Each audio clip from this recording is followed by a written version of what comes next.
Congress party మాటలు విని జిల్లాలలో పాపం కొంతమంది మోసపోయినారు. మా తమ్ముళ్ళు, మా అన్నలు, మా అక్కలు, చెల్లెలు కూడా ఫ్రీ బస్ సూత్తులం బంగారం అంటే కొంతమంది మోసపోయినారు. కానీ హైదరాబాద్ వాళ్ళు మాత్రం మోసపోలేదు. ఎందుకంటే కాంగ్రెస్ను చూసి చూసి వీళ్ళ మాటలు తెలుసు కాబట్టి, వీళ్ళ వ్యవహారం తెలుసు కాబట్టి రాజేంద్ర నగర్ కానీ శేర్లింగంపల్లి కానీ మొత్తం 24 నియోజకవర్గాలు ఉంటే జిహెచ్ఎంసీ పరిధిలో ఒకటంటే ఒక్క సీటు కూడా కాంగ్రెస్కి ఇవ్వకుండా మీ చైతన్యాన్ని మీరు మాత్రం చూపెట్టినారు. సరే, మనం గెలిపించిన వాళ్ళు అప్పుడప్పుడు మన వాళ్ళు అనుకునే వాళ్ళు మనం మోసం చేయొచ్చు, వాళ్ళు తప్పు చేయొచ్చు. కానీ ఇందాక తమ్ముడు కార్తీక్ చెప్పినట్టు తప్పకుండా పశ్చాత్తాపపడే రోజు, బాధపడే రోజు. పెద్దలు అప్పుడెప్పుడో చెప్పినట్టు రాజకీయాల్లో హత్యలు ఉండవు, ఆత్మహత్యలు మాత్రమే ఉంటాయి. అందుకే మీరు గెలిపించిన మీ ఎమ్మెల్యే గారు ఆత్మహత్య చేసుకున్నాడు తప్ప మీరు తప్పు చేయలేదు. ఆయన పోయినా ఏమి కాదు పార్టీకి అని చెప్పి ఇవాళ పార్టీని మణికొండలో కావచ్చు, నార్సింగిలో కావచ్చు, బండ్లగూడలో కావచ్చు, శంషాబాద్లో కావచ్చు బ్రహ్మాండంగా కాపాడుకుంటూ ఎక్కడికక్కడ అద్భుతంగా నడుపుతున్న పోరాట పటిమని ప్రదర్శిస్తున్న మా నాయకులు మొత్తానికి హృదయపూర్వకంగా ధన్యవాదాలు. నేను మీతో ప్రార్థన, మీ అందరితో ప్రార్థన ఒకటే. నిజంగా కూడా గవర్నమెంట్లో ఉన్నప్పుడు ప్రజలకు సేవ చేసే భాగ్యం ఉంటుంది.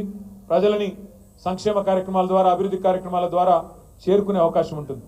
కానీ ప్రతిపక్షంలో ఉన్నప్పుడు నిజంగా ప్రజల పక్షాన కొట్లాడి ప్రజల గుండెల్లో శాశ్వతంగా స్థానం సంపాదించుకునే ఒక అరుదైన అవకాశం ఉంటుంది.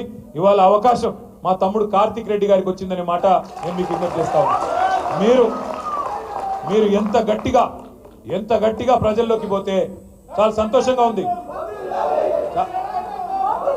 చాలా సంతోషంగా ఉంది. మధ్యకాలంలో ఒక్కసారి కాదు కార్తీక్ రెడ్డి గారు నాకు ప్రత్యేకంగా ఫోన్ చేసి హైదర్ షా కోర్టులో హైదర్గూడలో చాలా మంది మనవాళ్ళు ఈ మూసీ వల్ల బాధపడుతున్న వాళ్ళు, మూసీ ప్రాజెక్ట్ అని ముఖ్యమంత్రి ఏదైతే ఢిల్లీకి మూటలు పంపేదానికి రంగం సిద్ధం చేస్తూ ఉన్నాడో దీనివల్ల బాధపడుతున్న వాళ్ళు ఉన్నారు అంటే నేను ఒకటే అన్నాను, మన పార్టీ ఆఫీస్కి ఎప్పుడైనా రావచ్చు ఎవరైనా బాధితులు, తప్పకుండా వారికి స్వాగతం. అంటే ఒకరు కాదు, ఇద్దరు కాదు, దాదాపు 500-600 కుటుంబాలు ఇక్కడికి వచ్చి సబితక్కని, మన నాయకులని, మనందరినీ కలిసి మీరు మా దగ్గరికి రండి అంటే రాజేంద్ర నగర్ నియోజకవర్గం అంతా 2-3 డివిజన్లు తిరిగినాం. అత్తాపూర్ కానీ, హైదర్ షా కోట్ కానీ, పక్కనే అటు బౌద్ధపురాకు మన కార్వాన్ దగ్గర ఉండే ప్రాంతం కానీ మొత్తం తిరిగినాం. కిషన్ బాగ్ కూడా వచ్చినాం. అక్కడ పోతే హిందూ లేదు, ముస్లిం లేదు, ఏమీ లేదు. బుర్కా కప్పుకున్న మా ఆడబిడ్డలు ఉన్నారు. వాళ్ళు వచ్చి అంటున్నారు, హంకో సబ్ పతా చల్ గయా సాబ్, మాకు ఎవడు మా దోస్తు ఎవడు దుష్మన్ అర్థమైంది, మా కష్టంలో ఎవడున్నాడో మాకు అర్థమైంది. 40-50 ఏళ్ళకేసి ఇక్కడ ఇల్లు కట్టుకొని ఉంటున్నాం. ఇలా మమ్మలను అక్రమణదారులు అంటున్నారు, కబ్జా కొర్రని ముద్రేస్తున్నది ప్రభుత్వం.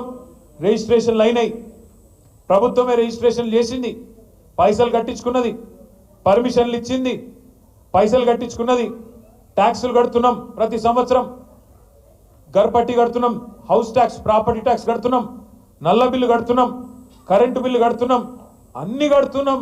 అన్ని గట్టంగా ఇయ్యాల మమ్మల్ని దొంగలు, కబ్జా కోరులు, ఆక్రమణదారులు అని చెప్పి బద్నాం పెడుతున్నారన్నా.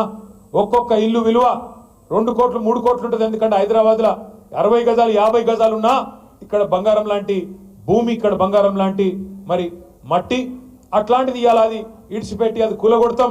నువ్వు బయలుదేరి ఎక్కడనో కేసీఆర్ గారు కట్టించి వీళ్ళకి అప్పచెప్పిన డబల్ బెడ్రూమ్ నీకు ఇస్తాం అని చెప్పి అత్త సొమ్ము అల్లుడు దానం చేసినట్టు ఇవాళ కేసీఆర్ కట్టించిన డబుల్ బెడ్రూమ్లకు పంపుతా అని చెప్పి రేవంత్ రెడ్డి చెప్తున్నాడు. అన్న, కోట్ల రూపాయల ఆస్తి మా పిల్లల కోసం ఉండిపోతుందేమో అనుకుంటే ఈ దుర్మార్గుడు ఇట్లా చేస్తున్నాడని చెప్పి మాకు వచ్చి బాధపడతా ఉన్నారు. మా దగ్గరకు వచ్చి ఇవాళ నాకు సబితకి ఇప్పుడే గుర్తు చేసినారు. బీజేపీ నాయకులు, కేంద్ర మంత్రి కిషన్ రెడ్డి గారు, బీజేపీ నాయకులు కూడా ఇవాళ మూసీ పక్కన పోయి పండుకుంటారంట. మూసీ కాడ పోయి వాళ్ళు కూడా పండుకుంటారంట. ముఖ్యమంత్రి సవాల్ను స్వీకరిస్తూ వాళ్ళేదో చేస్తూ ఉన్నారంట. చాలా సంతోషం. ఒక 2 నిమిషాలు మీకు ఈ మూసీలో జరుగుతున్న దోపిడీ గురించి కూడా చెప్పవలసిన బాధ్యత మా మీద ఉన్నది. ఎందుకంటే రాజేంద్ర నగర్ నుంచే మూసీ ప్రవహించేది కిందికి. మీ మంచిర్యాల కాంచి మొదలై కిందికి మూసీ, మళ్ళీ కిందికి అటు అంబర్పేటకు, కిందికి వెళ్ళి ఇంకా మన ఉప్పల్ నియోజకవర్గం అటు కిందికి పోతుంది. ఒక 2 నిమిషాలు జాగ్రత్తగా వినండి. ముఖ్యమంత్రి గారు ఈ మధ్యన ఒక పల్లవి పదే చెప్పిస్తున్నాడు. మూసీ పునరుజ్జీవం అంటున్నాడు. మూసీకి పునరుజ్జీవం అంటే తిరిగి జీవం పోయడం. ఉస్కో ఫిర్సే జిందా కర్నా, మూసీని తిరిగి జీవం పోస్తా అంటున్నాడు. అంటే ఏమిటిది? 60-70 ఏళ్లకించి స్వాతంత్రం వచ్చిన నాటి నుంచి మూసీలోకి మురికి నీరు నిరాటంకంగా పోతానే ఉన్నది.